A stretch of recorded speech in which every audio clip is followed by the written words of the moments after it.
gentlemen. Welcome to the Tapped Out Wrestling Podcast. I am, of course, Nick McDaniel, and as always, I'm joined by my Myron. Hey, folks, what's going on? Kind of worried today. My streak is the nicest guy in professional wrestling podcast maybe coming to an end. I had a great morning. It was doing great till I saw what the damn garbage man had poured my garbage all over the street. My kids are annoying as hell, and then I had to deal with a bunch of other stuff. So I'm going to try to be cheerful, but it might be one of those days, Nick. So how's it going on your end over there? It's all good, man. I thought a lot of people were going to be surprised. We did the move this week. They probably were looking for Monday going, hey, where's my episode? No episode. But Byron, you know what I tell them?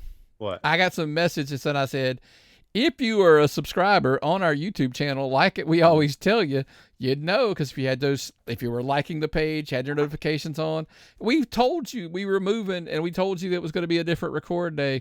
So here it is Thursday, when we're finally dropping to the public right there on YouTube and, of course, all the podcast platforms. We always tell you, man, like it, turn your notifications on, subscribe, become a member, get the show early and often, because just a little wink and a nod here.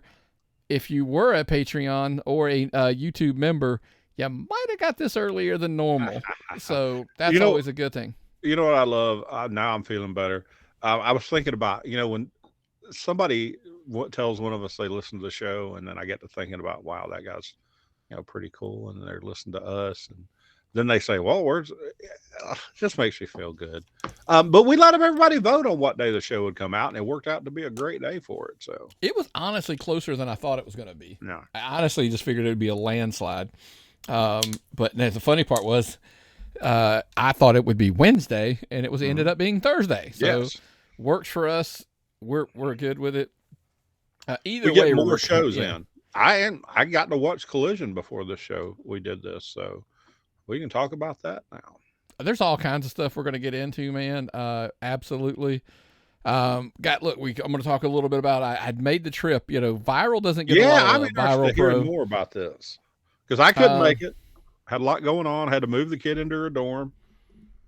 Ugh, man, I am too fat and old to be moving in Georgia in August. All my wrestler friends that are young and strong, I'll be little red hen on your asses for that. Nobody volunteered to help me. Yeah, man. Moving is what it is, right, brother? Yeah. Look, we're going to cover that Viral Pro stuff towards the end of the show. But first and foremost, look, let's talk big business. Easy for me to say. There were some filings that came out this past week. Yes. That kind of, and look, here's the thing. By the way, full disclosure, I said to you before we recorded, I don't know that these stories are as big as most people, but you do have to cater to the audience. Yes. Who thinks it is a big deal. Basically, let's go to what I thought people wanted to hear, and that was, so the announcement comes out. There's going to be 11 board of directors, for the new TKO company, which is the UFC Endeavor, WWE merger. 5 are going to be WWE representatives, essentially. 6 are going to be Endeavor. We knew that based on the percentages and kind of how the company was going to be built anyway. Yeah. Of course, Vince is one. Nick Khan is one. They announced the others. You won't know who they are, so there's no point in even saying the names. There is an empty seat for the WWE currently. And I have 2 theories on what that means. And here's the crazy thing is, so there were 3 seats that were not, we all knew, right? We all knew for a fact Vince and Nick Khan were going to be at that table. Yeah. I mean, Vince built the table. So not that table, because this is an Endeavor table. And so they got the big wigs. So let's first go with who's not at the table that everybody thought was a big deal. Paul Levesque, Triple H, is not at the table anymore. He's not going to be on the board of directors. That's a different, that's like you said, that's a different table. Triple H is running the wrestling day-to-day operations. Correct. He's not on this financial board that decides about these big stock issues. I'm sure he'll be okay. Now they still got a player to be named later. Oh yeah, and I have a You theory know, who it is. somebody from parts unknown. No, we're gonna get into who's the third man. Okay, Straight out of the NWO, who's the third man? Right, that's where we're gonna go eventually. McMahon's? Is it a But McMahon? listen, let's back up because I want to address the Hunter thing. I think the issue, and it's a fully easy to be said here when you think about it. Hunter's still head of creative. He's still going to have all of those roles. You have to take your wrestling fandom hat off and go corporation, structure. These people are, it's even a bigger thing than that. Like you're going to have experts with connections when it comes to, television rights deals, Nick Khan, the corporate, just the growth of the company, Ari Emanuel and Vince McMahon. I think that's kind of going to be their thing. But it's people who are going to have connections to help the growth of the overall company, not just wrestling. Your wrestling, by the way, your wrestling connection right now is Vince McMahon. Like that is your, who's the wrestling person on the board of directors. However, I do think the third man is somebody with a wrestling connection. And by the way, it is a McMahon. And I don't think it's a man at all. I think it's Stephanie McMahon. Oh, I was going to go with Russo since you had everything so tightened, or Kevin Dunn, actually. Nope. Kevin Dunn is not, to me personally, everything that you hear. Look, he's a great production person and all that kind of stuff, but he's not a big corporation board of directors part. What can he bring to the table in larger scale, like corporate structure? His strength is what it is. I trust Stephanie altogether. I would trust Stephanie 100%. Shane has gone off and done his own thing back and forth and came back. That's the wild card. Go ahead, and I'll come back to that. I do think it's a possibility. Stephanie's always been a company person. She's always done it. She married into the company. She is the WWE. She was born into the company. She didn't marry into the company. She was born into the company. She married in the company. Everything about her is the company. She's been in story. I know Shane's been in storylines, but what does Shane do now? But but you're in your fandom mode. Like I think the wrestling part has zero to do with it. I think as the face of the company, she's got that experience. Think about all of the stuff she was involved in. A lot of the I don't want to call it the PR stuff, but kind of the PR stuff, like the community involvement and all that. From a corporate structure world, that was her strength. And I think she is by the way, and I'm not saying this in a negative, derogatory way, it doesn't hurt the cause to have another strong female corporate lead in your, at that table as well. Yeah. So that would be positive. But we don't know what she wants to, she did leave to go be a mom. She may not want anything to do with it. If she doesn't, look, by the way, I don't think Shane's coming. I'm telling you that up front. However, I could make a case for Shane. Mm-hmm. Shane was one of the first people. He wanted Vince to buy the UFC at one point. Long time ago. He wanted Vince to buy UFC. He wanted to get involved in UFC. He has since gone off, and think about all of the corporate things he has gone off and done on his own. I think he's a viable option to go, because it's, again, even though he understands the business of wrestling, he understands and has connections outside of wrestling. That's good. Help, streaming stuff. He's involved in the digital world. He's in a lot of that. So Shane could be a fit. Deal. That's a big deal.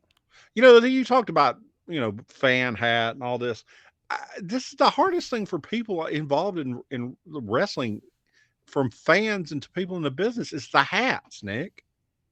You got to take off your fan hat. You got to take off your news guy hat. You got to take off your businessman hat and just keep switching it back and forth.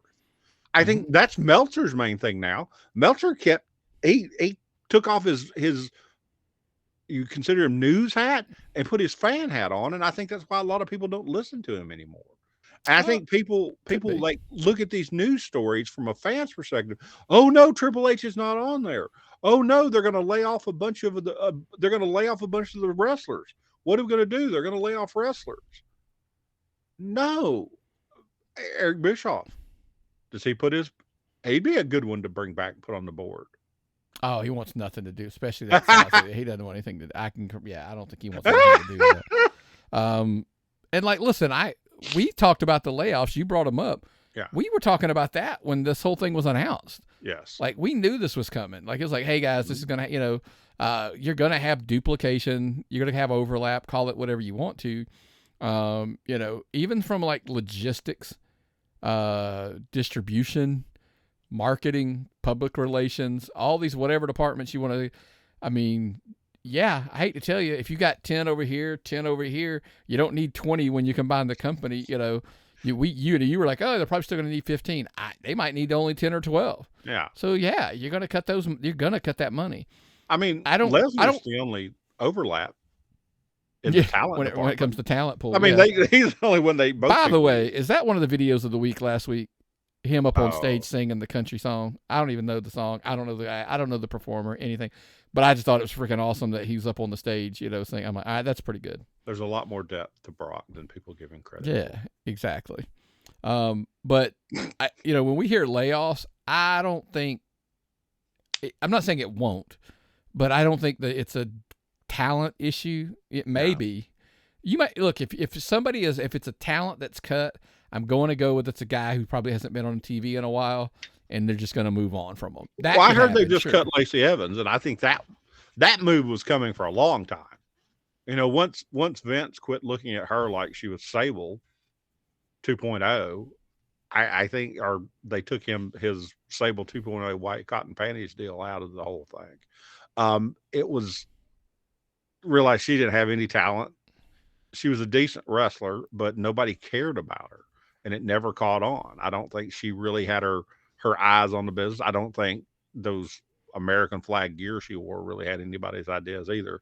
So that's the kind of talent are going to get cut. They're not going to just like streamline the whole thing and like, hey, we got 3 Usos. How many Usos do you think we need, Nick? Two Usos will do it. Yeah, let's get rid of that Sabu or whatever his name is. Uso. Sabu Uso. Solo. Yeah, that guy. Yeah, get rid of him. No, that's not how it's going to work. Well, I mean, look, let's go. I used to work for CVS, and we were buying, when I started with CVS, we were buying every company there was. Okay? We would inherit massive warehouse chains and then have to integrate that or close a bunch of them. Whole district offices for different companies. And either assimilate that into our company or close them all down. Like, you don't need 18 district managers for 9 districts geographically. That's what they're running into. They've got 9 departments and 18 managers. So they're going to have to make some choices here. And that's a good business decision. Yeah, I mean, it is. So time will tell, but I don't think. Look, from the guy sitting on his couch who casually watches on a Monday or a Friday, don't think you're going to notice much. To be honest with you, hence was my whole point of. I think it seemed like a big deal, but I just think it was kind of a big deal. Clickbait. It's a clickbait story. Yeah. Oh, speaking of clickbait, I want to ask you this. Let's talk about Jey Uso. I cannot believe for the life of me there were people that were actually like, "Hey, man, you think Jey Uso's going to go to AEW?" And I'm like, what? They're like, yeah, man, I saw they moved his profile to the alumni page because he quit on Friday. I'm like, that was so good a meme. They actually mentioned it last night on Raw. Okay. They actually, Wade Barrett was like, I can't even do that accent at all, but Wade Barrett brought it up like it was national news. Oh, they moved him to the alumni page. I mean, they did move him to the alumni page.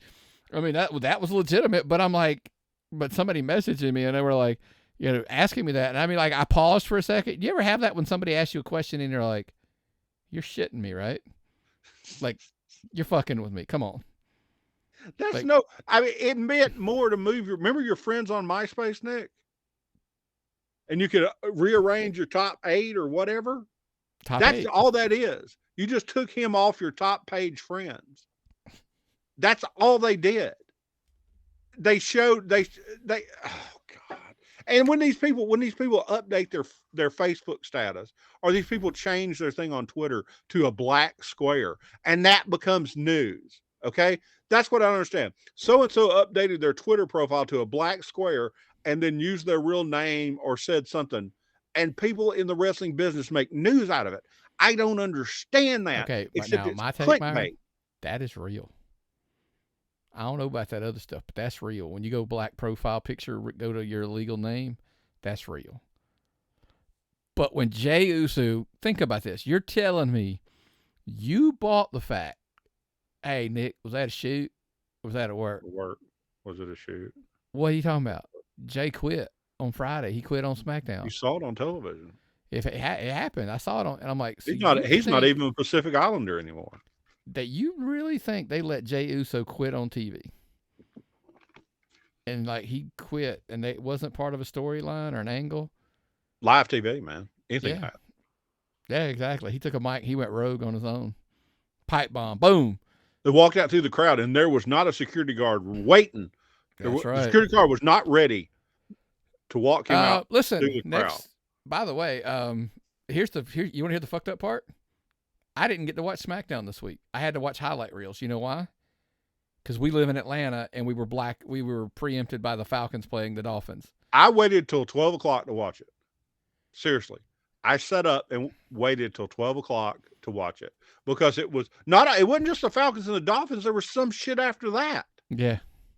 Okay. There was like something else, and I'm like, what the hell is this shit? It was funny because somebody said, man, SmackDown only broke like 2.1 or 2.0 something, whatever million homes. And I'm like, well, fuck, half the country, it felt like it was preempted because of NFL preseason.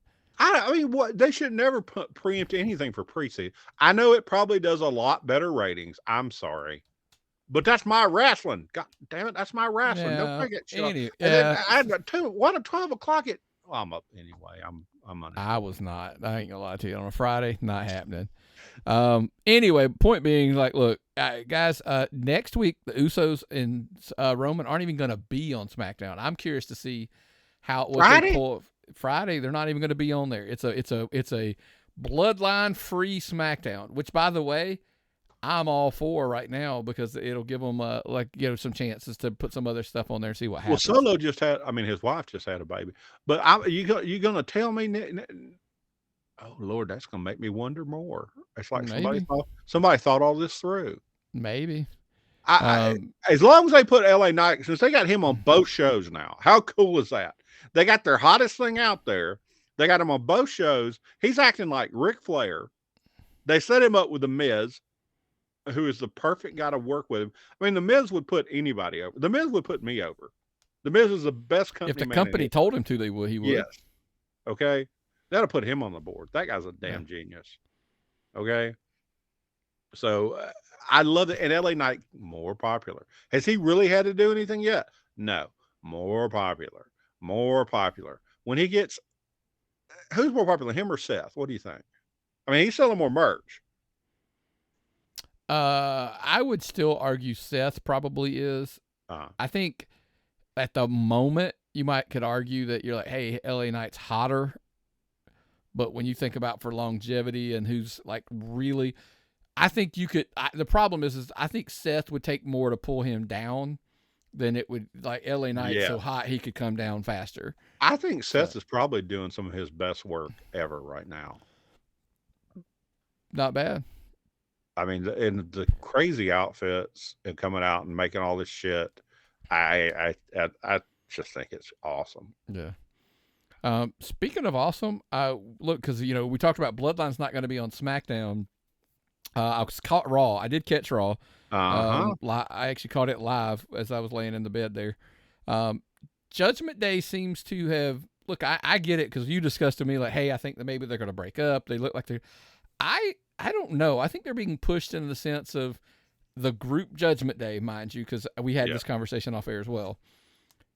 Are they hyping them and building them to be the next big story, like as a faction goes, as the Bloodline kind of, we think, if we're on the descent from August to Mania, I know that's a long time, folks, but if Triple H has proved anything, he likes long-term storytelling.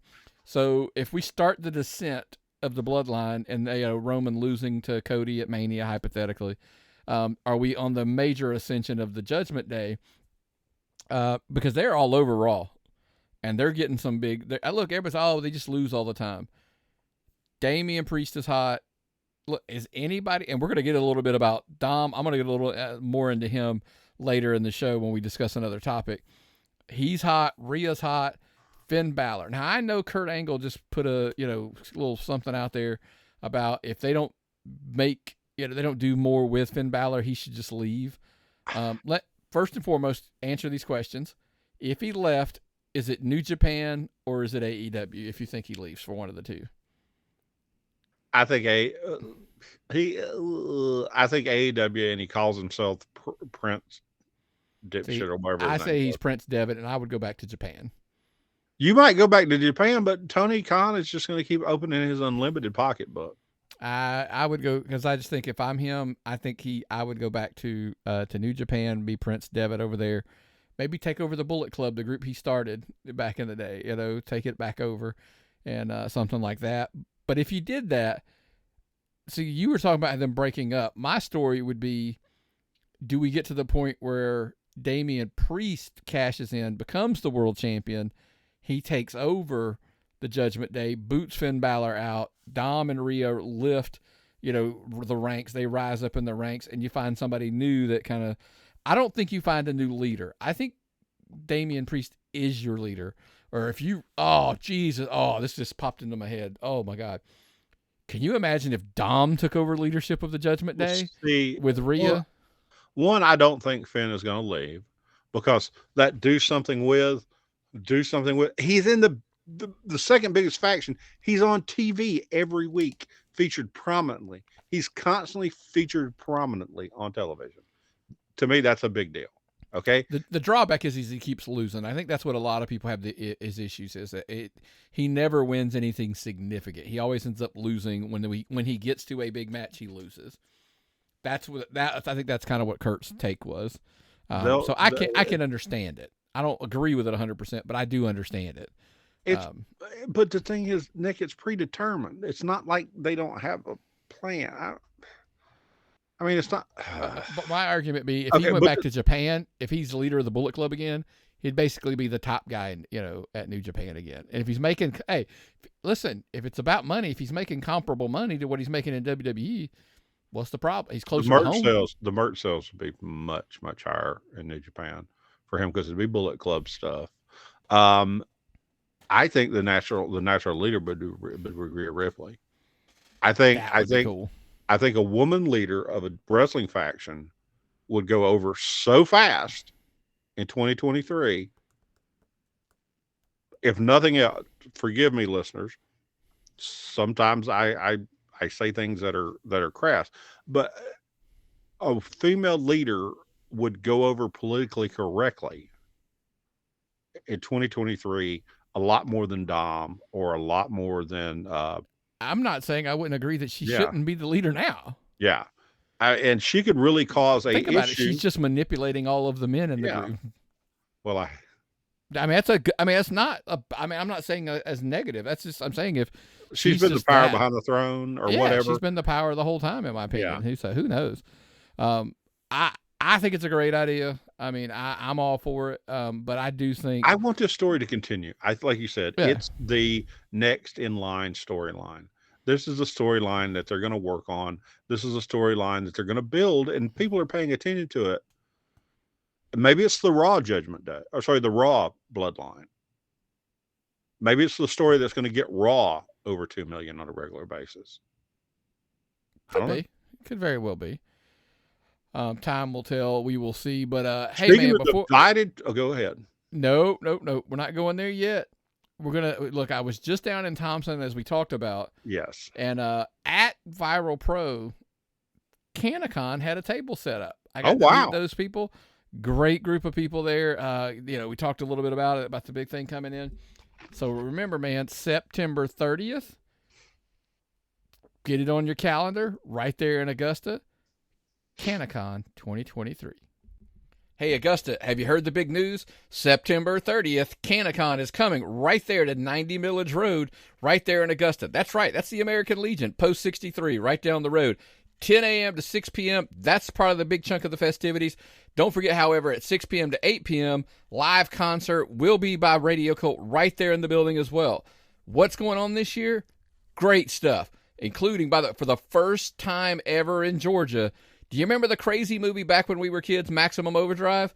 The Green Goblin head that was there, right there on the 18-wheeler, will be for the first time ever. It will be there. Yes, the original prop from the movie will be right there at CanaCon. Also, look, CanaCon is really famous for its cosplay championship, and for the first time ever, they're going to take it to a whole nother level. Not only will second and third place get trophies, first place will be crowned with the CanaCon Cosplay Championship belt. That's right, championship belt for for the big winner. But hey, look, don't worry about it. Look, the kids are also they're not going to be left out. They got a cosplay specifically for the kids, and they will have a champion as well. And for the first time ever, there will be a Fans Choice Award, like a Fans Choice Prize. So you, the fans, will actually determine one of the winners as well.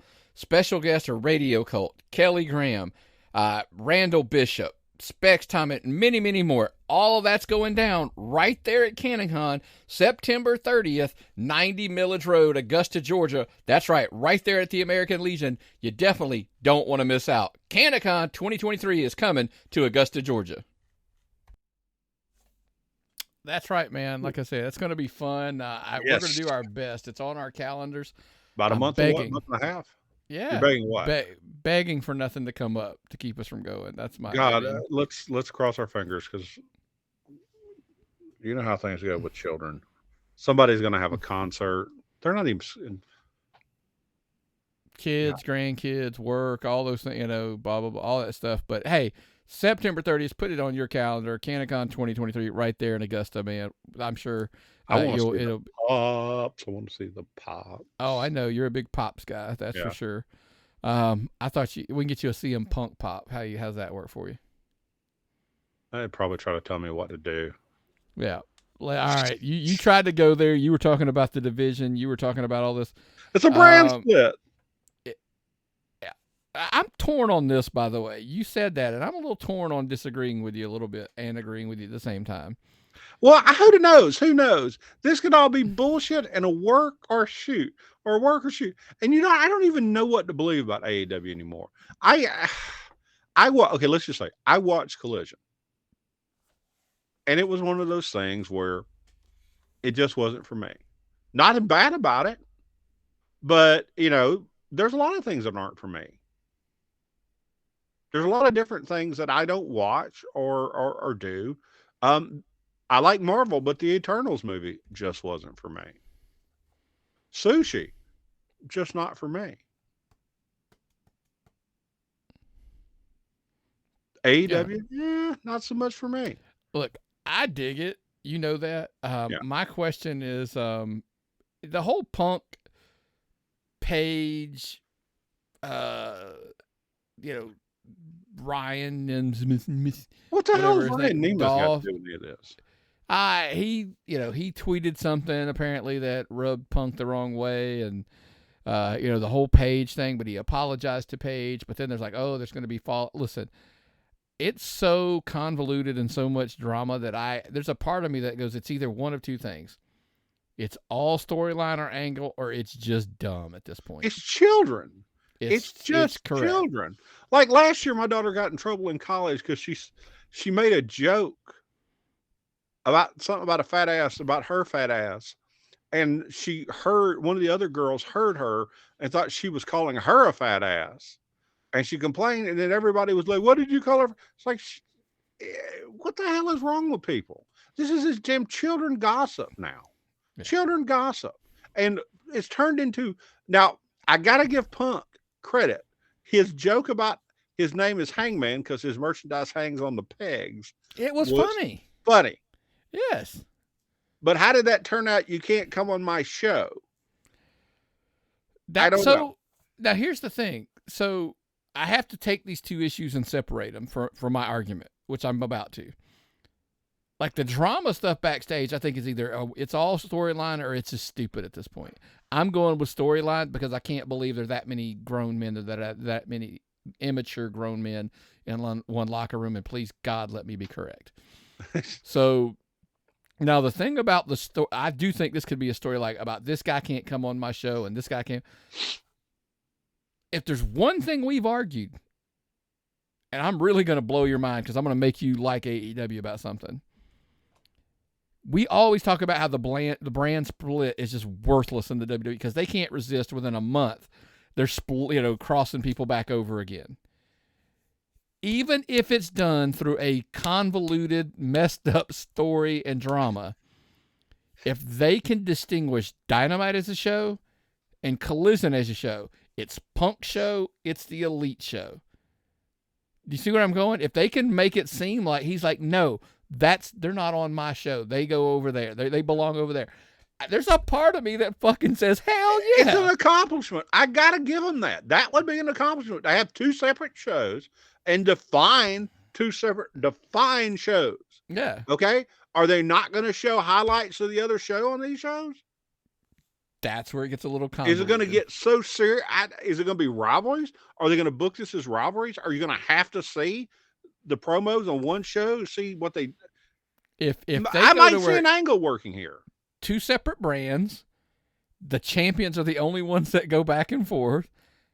I'm all in because that's what I've been begging for WWE to do forever. But I mean, I think the problem is, by the way, they have 18 champions in the promotion. I think between Ring of Honor and AEW and pick a belt, any belt. Yeah, but you're not booking this, and I think Punk is just a prick. I mean, I don't know him, so I'm not going out there. I can say he's overrated, in my opinion. But that doesn't. I don't know him, so I can't say. Well, overrated, as you've always said, overrated doesn't mean bad. No. But he's better on a microphone than he is anything else. If this is a plot to get a better ratings, I mean, you saw. Well, everybody's like, they only did less than 500,000 against SummerSlam. Okay, that's nothing to be ashamed of. No. They're okay. They're going to do fine. Yeah. If this is a plan, I think it'll work. If not, I told you not to book him. Yeah, exactly. So there's that. Then the other issue that comes out this week, look, the headline, again, you talk about it's clickbait, right? Eric Bischoff just railed on, by the way, I heard this and I'll share my thoughts. MJF and Adam Cole are going to challenge for the Ring of Honor tag belts on the All In pre-show, and then later that night they're going to main event for the AEW Championship. Bischoff's take is like it's the dumbest thing on the planet. Why are they even putting them on the pre-show? AEW fans, and some people just in general are running to the defense of. Here's the logic. I understand the logic. I don't necessarily agree with it. The logic being, if it's the pre-show and you're trying to get people to buy the pay-per-view, if the pre-show's free and you're going to be able to catch it somewhere, then if you catch that match, maybe it'll convince you to watch later. Look, this screams there's going to be something that happens in that match. I don't know. Yeah. How about Roderick Strong's going to get involved? He's going to cost them the thing. There's going to be a fallout. So then there's going to be tension going. I got to see what happens. There's the story. Like, I got to see what happens in the main event because they're not getting along all of a sudden. Maybe that's it. Something that simple. You've been listening to too much Jim Cornette, but I think you're right. I think you're 100%. I don't ever listen to Jim Cornette. I've told you that. So I ain't listened to too much Cornette because I'm not saying I disagree with him. I just don't listen to him at all. I think I listen. I want to listen to everybody when I do listen to podcasts, so I get everybody's except for Russo. Sorry, folks, my amnesia kicking up again. I think he's a damn idiot. But the rest of the people I listen to get other viewpoints. But I think that's perfect booking if they do that. That would make me buy it. If they had that in the pre-show, that would make me buy it just to see what they're going to do. I mean, I want to see what they want to do type thing. That's the way wrestling used to be, where they really used to set it up. and make you want to see it. Cliffhanger type stuff. I like that. Now, is it weird? Yeah. Is it been done? Probably been done before. My problem with it is MJF is your AEW champion. I get that you like, hey, we can put him on there. Having him wrestle twice in the same night in one of those matches is, listen, no, let me back up, because I was going to say no disrespect. With disrespect, the Ring of Honor Tag Team Championships is not something the AEW World Champion should be even interested in. I got the, hey, we were put in this tournament, so me and Adam Cole have to, we're going to fight through this tournament. We became buddies, and we're going to try to win the AEW World Tag Team Champions. Kind of makes sense. Ring of Honor Tag Team titles, not so much for him. Not saying not for somebody else. I'm not shitting on the titles. I'm shitting on the titles from somebody from in his position. So that's kind of where I'm going. So I don't like it. This is a throwaway match. It doesn't matter. This is a tag team match for the two of them. You want my argument, Myron? What the fuck happens if he rolls his ankle or something in that pre-show match? Yes. Yes. You fucked your main event on your pay-per-view. Yes, but I'm a fan. I'm not booking this. I'm not investing millions of dollars in this. This is for me to enjoy. You're right, but I have my fan hat on now. Okay? Not my booker hat, not my investor hat. This is something now I'm excited about, something I probably wouldn't have even considered buying. Could be. I don't think so, but it could be. But I want to see, if it's just to see him roll his ankle and see what happens. How do you miss that? I mean, it seems to me like it's high drama, and high drama is the reason I watch wrestling or sports entertainment. I get it. But I'm curious, by the way, we were talking about All In, and we saw the story break about JR, and I was going to ask your take. I don't know that JR makes this trip. Did you see that giant? Are we talking about the giant sore in his leg? He's been going through some. Yeah, no. I've been keeping up with his medical issues he's had. But so I don't know that he may. I don't know that he's not or he isn't. But if he doesn't, and then his contract, I think last year he said something about he had like a year, a little bit over.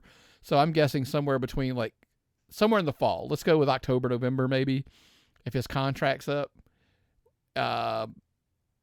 Listen, here's my thing. JR doesn't need the money by a long shot. I love JR as much as the next guy, and I wished he could call wrestling till he was 100 years old. But does there come a time when it's just like, hey, I'm going to, ride off, into the sunset and the wrestling thing, enjoy my WWE stock.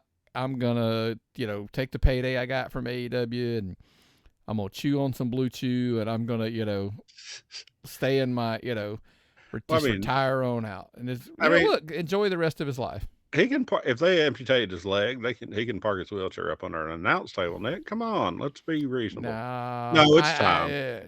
I wouldn't even consider going to England if I were him or AEW.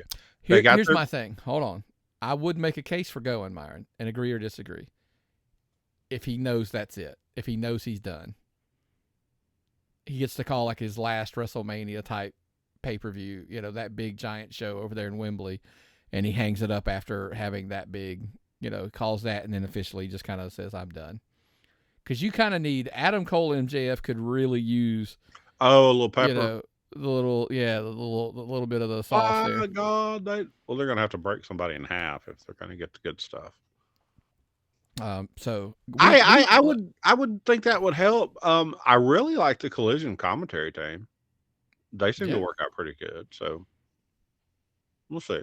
Look, speaking of which, I wanted to ask you this because I told you we were going to discuss Dom. Dom, went to NXT, and I know everybody's going to be like, hey, that was because we're recording Tuesday morning. So, I had something on Wednesday, so we're recording Tuesday afternoon. I don't know why I said Tuesday morning, Tuesday afternoon. Tuesday's always morning to me. So, NXT has not aired yet, so we don't have it, but it was like, it came up where on one of the question things about, I think it was at the beginning of the year, the end of last year, Eric Bischoff made a prediction that NXT would actually beat Dynamite in viewership, and he actually, I think, said by the end of the summer. So he's tick, tick, tick, tick, tick, tick. You're running out of time. But the week we're discussing, so not this week, last week, whatever, NXT was 776,000 viewers. Dynamite the Wednesday following, the next day, was 846. Collisions, look, at this point, they're all over the place with their numbers, so it could be 400, 600, and we have nowhere, they just no rhyme. Like, if they're, and I'm really worried about that show when college football starts and oh god, everything. So time will tell. We'll find out. Although I think we made the joke. I don't know if that fan base is watching college football anyway, so that may not be the case. Look, that's not a knock. That's just, no, you're right. It's a diehard fan base. It's not a casual fan base and a casual fan base. So anyway, is there a percentage of them that are? Probably. Dom is there defending against Dragon Lee. Rey Mysterio is in Dragon Lee's corner. Rhea's in his corner. Look, that was super entertaining, and I got a vibe of we can clearly see this is going to become a repetitive thing where we're going to have a Raw person or a SmackDown person or kind of in and out revolving door, trying to create some buzz for NXT. Because here's my take. This is a crazy take, I think. It's one match. Like, Dom, being there is like, dude, it's just one match. And you kind of know that's going to be the main event typically. But if the show still, because I think they said the Dom segment was 800 and something thousand viewers or whatever. It's like in the mid 800s. Dom's not a draw, but he's clearly pulling some eyes to NXT. Mm-hmm. So, but the point of NXT, what I'm getting at is, if we continue to see this, if they the quote of the show, Triple H made the comment. Remember when they moved to Tuesday, and everybody was like, "This is not a sprint. This is a marathon." Yeah. And we're talking maybe a year later, year and a half later, if they slowly pass Dynamite. Two questions. One, he was right all along. Yes or no? Now, by the way, they're going to have to beat him consistently, not just once. But number two, my question is, did Collision end up damaging Dynamite because there's too much AEW product on television now? It took when there's one show, and I don't Rampage, I get it. When Rampage was there, that was 1 hour, Friday, super late, whatever. Did adding Collision take away the importance of having to catch Dynamite every week, that those numbers suffer a little bit? They're a new company. Okay. Oh, by the way, I got to throw a disclaimer in. I am fully aware that Dynamite's numbers have, had some bump in the last few weeks. I'm fully aware of that. I believe they're a new company, and they got to be careful about oversaturation. WWE can saturate all day long because they're an old company and they're strong and they got their whole marketing thing and they got everything set up. I'm not insulting AEW, and people think I'm insulting when I question some of their business practices. That's not an insult, and I'm not wishing evil on them or bad on them. I just wonder how they're going to, continue some of the things they're doing. I watch NXT. I think Shawn Michaels has found the algorithm. He's found the recipe people want. He has action. He brings down a main roster talent. He has kick-ass, big people, strong people. He has action matches. He has high-flying matches. He has beautiful women and a good mix of stuff. In a certain way, he's doing a bit of AEW with a Raw and a WWE endorsement. So maybe AEW was kind of what they wanted. They just needed a better face on it. I think NXT, look, I think they're fighting. Here's what's crazy. The reason I'm impressed, they're even competitive. I understand that when I watch NXT, I have to put on the goggles that tell me developmental. Like, know what you're getting before you start watching it. You can't go, I'm expecting Raw or SmackDown, turn on NXT and go, what is this shit? It's developmental at the core, yes. Because, you can say, yeah, but they had Dominic Mysterio, but he wrestled Dragon Lee. And, like, when you had, Dolph came down, he was wrestling Braun Breaker.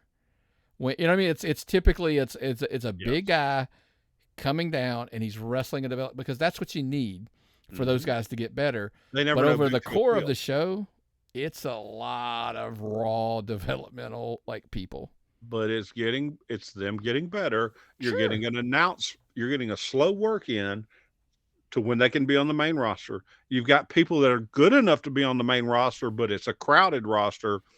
So they've got 18 women who can do the same thing already on the main roster. You're not going to get called up yet. You're killing it in NXT, and you're going to be a great example down there. Or you're a high flyer, and they've got 18 high flyers currently on the roster. So you can stay down there for a while and be the greatest. I think it's great. NXT, if you're not watching it, watch it. I think NXT is an easy transition from a WWE fan, especially now with the main roster talent. It's easy to watch Monday and Tuesday. Okay? It's a lot harder to watch Monday and Wednesday. You don't just watch every Monday, Tuesday, Wednesday, Thursday, Friday, Saturday, Sunday. Now it's all like No. every night except Sunday has wrestling, and then that depending on pay-per-views. No. And that's what I think people act like that they're responsible. And they complain. They think they have to watch. God knows how many hours a week that is. I think that's a full-time job. Okay? So if you work and have a wife and kids and you watch all that wrestling. Now, if you don't, if you work and you're a single man or woman, you won't have time to go out and date. And so you stay that way and you'll never meet anyone because all you do is watch wrestling. You don't even have time to go to wrestling. I think it's 18 hours. Okay. That's a half of a work week. Yeah. So that'd be 60 hours. You work 40 hours, you spend 20 hours of your time off, and then you got to sleep on top of that. You're running out of time to shit and shower. Okay. So let's be real. You can't watch it all. Don't get angry at it that you feel you have to go home and watch it to the point where it turns you off to wrestling altogether. Just watch what you want. Watch what appeals to you. And hell, Myron, look, every Friday or Saturday, it's okay to hit the road, go see an indie show. We talked about Viral just before, when we got the show started. And I want to talk about one of the standouts before we get there, and I want to lead off with him. Yes. Because it is also, by the way, one of our favorite segments of the week. Yep. The Pro Wrestling Tees shirt of the week this week goes to Najasism. Hey!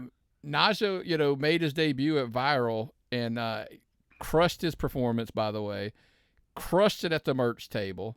Had a phenomenal night overall. I think he'll be back there again. If I'm Viral, I'm definitely bringing him back. I think there's a lot he brings to the table there. And but what we're telling you to do, support him. Head over to Pro Wrestling Tees. He's got a bunch of shirts. That's one of his strengths is art, is like designing and production and all that kind of stuff. So he's got a ton of shirts over there. This just happens to be one. So don't buy just this one. Check it out. Najasism. I'll put, obviously, in the show notes, the link will be there. Pick up a couple shirts. Don't pick up just one. Pick up a few. And hey, if you're so inclined, pick up one of ours while you're there. We'd appreciate it as well. ProWrestlingTees.com. Look, that's where they got some of the best shirts around. So absolutely, 100%, we tell you, buy them. This week's feature, Najasism. Yep. Good guy. Always recommend him for anything you need on that kind of stuff. Super cool. Excellent worker. Buy his shirts, folks. Yeah. So before we get out of here, I do want to talk about Viral. Yes. I made the trip down to Thompson. It's a couple hours away. A lot of interstate drive, so it's not as bad as you think. It's still 2 hours away, but it is what it is. But look, I got to see Jey Lethal. That's right. Jey Lethal and Sean Legacy. Sean Legacy returned from his little trip that he had over to Japan in Noah. And then those guys go out there and wrestle to a draw, put on a clinic, top to bottom, great match. Jey Lethal could arguably be one of the best wrestlers that you can see in person. I don't know what it is. If you meet him, his personality, It's just so he's so charismatic. And not to mention, oh, by the way, he can actually really work. Yeah. Go and figure. Mm-hmm. Very old school heat stuff. They go to the draw. Crowd wants the 5 extra minutes. Says, hey, shake my hand before we get the 5 more minutes. And of course gives him the low kick. Tells Sean Legacy he doesn't deserve 5 more minutes, and nor does that crowd in that godforsaken town. And he leaves. Kudos, great job. It's always a challenge when you bring in somebody like Jay Lethal to an indie show, because then you're like, what do you do? If you beat your guy, or does he beat your, but if they're a guy on TV, it's kind of hard to negotiate, so the draw is kind of a good go-to, but I thought they did a great job. Highlight of the evening for Nick, there's 2 high points for the show, and the part that I know you would be the most disappointed about, they crowned the first ever Viral Pro Women's Wrestling Champion, Dream Girl Ellie. We're big fans of hers. We, all the way back since before she worked our show. She is the first ever Viral Pro Women's Champion. Had a great match, by the way. It was a 3-way dance, and she goes on, does what she said. And I think was it you? I think it was you. We're saying that you just wish we saw her more and more promotions across Georgia. So I think because she can run with some of the big dogs at the table. Well, the thing with women's wrestling actually in Georgia and on the Indies, a lot of times it gets kind of geographically segmented. There might be a lot of really good women up north for a time period, or there might be a lot of good women in Florida. Right now, we've got a shortage in Georgia of really good female wrestlers, and then we also have a shortage of promotions that book female wrestling. So I'm loving the fact that we've got more and more people coming in. We got Kinsey Page Henry's working some independent shows around here. I'm excited to see that. Yeah. We discussed Naja. He crushed it. Level X, by the way, kind of associated there in the International Superstars with Dream Girl Ellie. Axton Ray and Orion, formerly known as Blanco Loco. Look, there's a tease of a thing there. I hope there's more to this. This is a story that because they travel the country as a team. I think people need to keep an eye on it. Viral. And then, of course, the main event, Owen Knight wrestled John Davis for the Viral Pro Championship. Look, let's just skip to the story. The front office is a new faction. Owner Josh Hancock, promoter, has formed this heel faction. Basically, they control all the titles except for Dream Girl Ellie. She's not in the group. She's the only title in the promotion that's not, in this group, in this faction at this point. And look, I always am intrigued to see how are you going to make your story different. So time will tell, like with the heel faction, with the owner, general manager type, storyline. That's a good thing. People are like, oh, that's not a bad thing. It's a good thing, because the question in my head is, so now what? Let's see what happens. I'm intrigued. Yes. Picture me intrigued. So now, and look, by the way, they had their best crowd since the pandemic. They were like 350. They were like 350. It was a packed house. We were like, really surprised. I think it's a good thing. I think they're heading in the right direction. So if you're down in that area, the Augusta, Thompson, South Carolina, little corner there, or even if you, look, if you're so inclined, like somebody in like Covington, Monroe, that area, it's really not that far. I mean, it is, but it's an easy drive because it's a lot of Interstate 20. So head over there and check them out. Viral Pro, great job. I thought the show overall was really good. The production, they've stepped up their game since the last time I was there, so they did a good job there too. Wanted to make sure I mentioned that. So I'm excited for them. I think they got, that was great. Yeah. So maybe next time you'll be able to go with me. I hope so. If I keep having the worst run of luck with some of these 2-hour promotions. The 1-hour promotions I'm great with. Okay. Well, so what are we going to do this weekend? What are we going to do tonight, Brain? Well, we're going to take over the world, man. That's what we're going to do. But this weekend is Southern Fried. Yes. They've got their show. I think this is the setup show for Crossroads. Or am I right? No, so. My brain scrambled. If not, it's getting close. Yeah, it's getting close. But what do we got what's on the card? Bunkhouse. I can't wait. There's going to be a big celebration with Hunter. There's going to be approving the grapplers. I got my grappler shirt on for the second week in a row. Didn't even mean to. I didn't know we were recording today. I put this shirt on to go around because I like it so much. Okay. We got a bunkhouse match. Billy Button, Ashworth versus this Tyler Stevens and a Will Caution.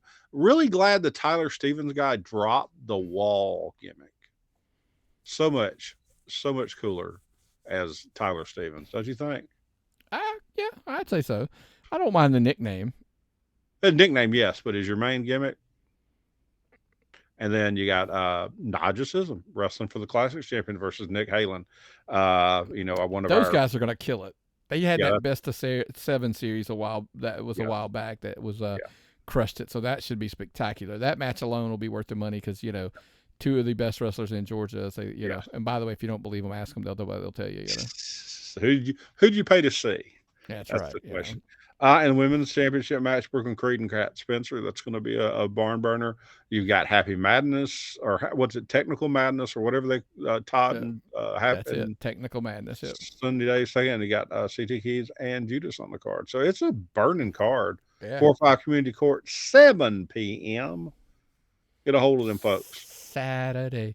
I can't wait. I can't wait, folks. So that's where we'll be this weekend. But hey, look, because you didn't know, if you forgot, you didn't know where you were asking where we were Monday. Here we are on a Thursday, and I told you once, and I've told you twice. If you subscribe to us on YouTube, you wouldn't have to worry about it because when the show came out, if you liked it, you subscribed and you turned your notifications on, you'd have been told when it came. It's that simple, folks. Plus the extras. Yeah, that's right, folks. I threw a freebie extra. It wasn't even behind the paywall. An article I actually put on there for you this week. Right there on the YouTube page. Oh, by the way, you can still sign up on the Patreon page too. They get all the free stuff all that stuff behind the paywall. And I even threw one of the freebies up there. So if you want to check it out, it's there too. But look, we get it. Everybody's not a video person. Look, everybody just can't handle all this. Sometimes there's just too much sexiness when you're watching on YouTube. Don't watch the videos in your car, folks. Exactly. You're going to be riding around in your car. Listen to us. Exactly. Subscribe to us on all the podcast platforms, whether it's Apple Podcasts, Spotify, Google Podcasts. Even, hey, look, we're on Amazon Music on the podcast stuff, so we're everywhere. It's not lost on us if you're subscribing somewhere. We appreciate it more than anything. I'd love for people to tell me hey, not that I don't know, I pull the data, but I always want to hear from people hey, where do you watch or where do you listen on? What do you just kind of want to come up and say hello. Tell us what you think. If you see us out there in the wild, probably will be 2 guys in black wrestling t-shirts. Basically. Yeah. Generally that is the case. So, well, man, it's a crazy. Oh, I did have one other thing. And tell me. I did want to say, congratulations to friend of the show. Look, I left it towards the end because he would have, he doesn't like it when we put him over. QT Marshall. Oh yeah. Goes down to AAA, and he is now the Latin American champion. That he picked up a title there in AAA. Kudos and congratulations. I saw a lot of the clips and highlights, and he looked spectacular in the match. By the way. Oh, he did. Yeah. I tried to buy that pay-per-view, but I couldn't figure out. I thought I'd already had my credit card and all that saved, but it was so I couldn't get it. But I did want to make sure I got that in before we got out of here. Do you have anything else before? Yes, I just looked at the. While I was looking at the poster Southern Fried, I clicked through the Southern Honor and the Anarchy Hardcore Hell card. Todd Sexton's on all 3 posters. He's retired. He's retired, and he's on all 3 posters. I don't know what role he's going to have in all 3 of them, but he's on all 3 posters. Well, he's in the 6. He's in a 6-man. Yeah, at Southern Honor. I don't know what his role is completely. As far as I don't. Hopefully, if he's retired, then we'll see. So, well, folks, if you haven't heard, Anarchy is going to be at the Action Building on September 9th, the day after Southern Honors in the Action Building. So September 8th. So get out there. 2 excellent nights of wrestling in Georgia coming up. If you can't find Anarchy, it's not going to be in Cornelia this time.